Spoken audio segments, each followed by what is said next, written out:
Le territoire du géoparc est comme tel le Grand Percé, 550 km² de territoire, où présentement on retrouve la majeure partie des activités dans le centre du village. Un géoparc, au fait, inclut chez nous 23 géosites. Ce qu'est un géosite, c'est un lieu d'exception, je dirais, au niveau soit géologique, soit historique. C'est un territoire où on va mettre en valeur notre patrimoine géologique, où on va développer ensuite de l'offre touristique, de l'interprétation qui va aller toucher à la culture, à l'histoire. Qu'est-ce que l'humain a pu développer sur le territoire par rapport à son milieu. Donc, à Percé, on a amené beaucoup de tourisme avec ce patrimoine et ce paysage exceptionnel. C'est les utilisateurs du tourisme à Percé qui, ensemble, ont créé cette coopérative-là pour travailler, je dirais, dans la même mission, dans la même vision, c'est-à-dire de mettre notre patrimoine en valeur, de travailler pour attirer les gens chez nous. Donc, ils ont investi de leur propre argent ensemble pour créer le géoparc. Ce regroupement-là a fait en sorte qu'on a regardé qu'est-ce qui devait se faire à Percé, on a regardé qu'est-ce qu'il y avait d'exceptionnel chez nous. Et les études, évidemment, c'était ça, c'était notre environnement chez nous qu'on devait mettre en valeur. Donc, c'est comme ça que la coopérative, elle est née.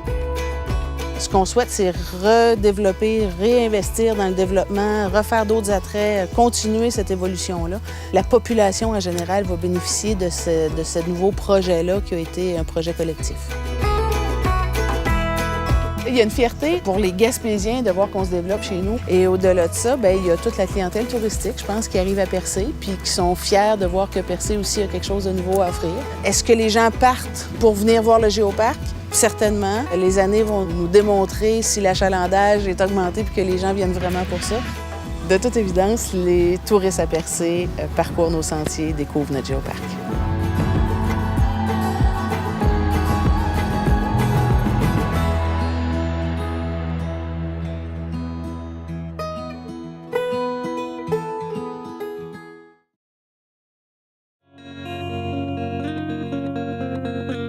Avec ce que j'ai vécu au fil des années, je peux affirmer qu'on est capable de faire une récolte de la forêt tout en préservant l'environnement. C'est une fierté qu'on a également de faire tous les travaux qu'on a, que ce soit d'aménagement ou de récolte forestière, mais dans le respect de l'environnement. Tout le monde peut gagner sa vie tout en respectant et en ne détruisant pas aucun des éléments qui sont là.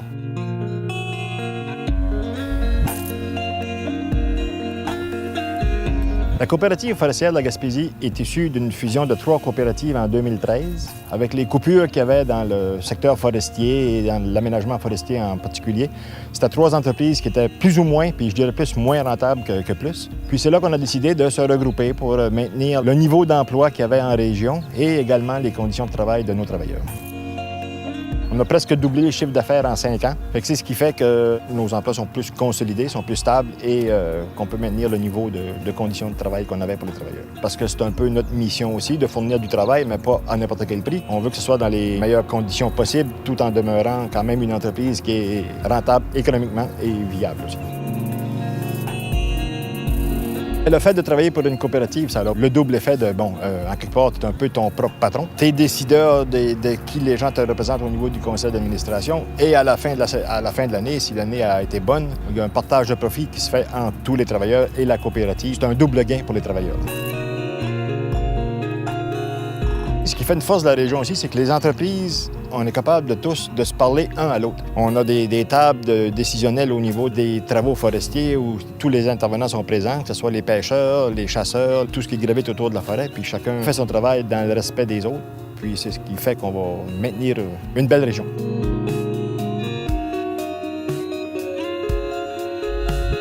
Mais on voulait quand même faire notre part pour l'environnement.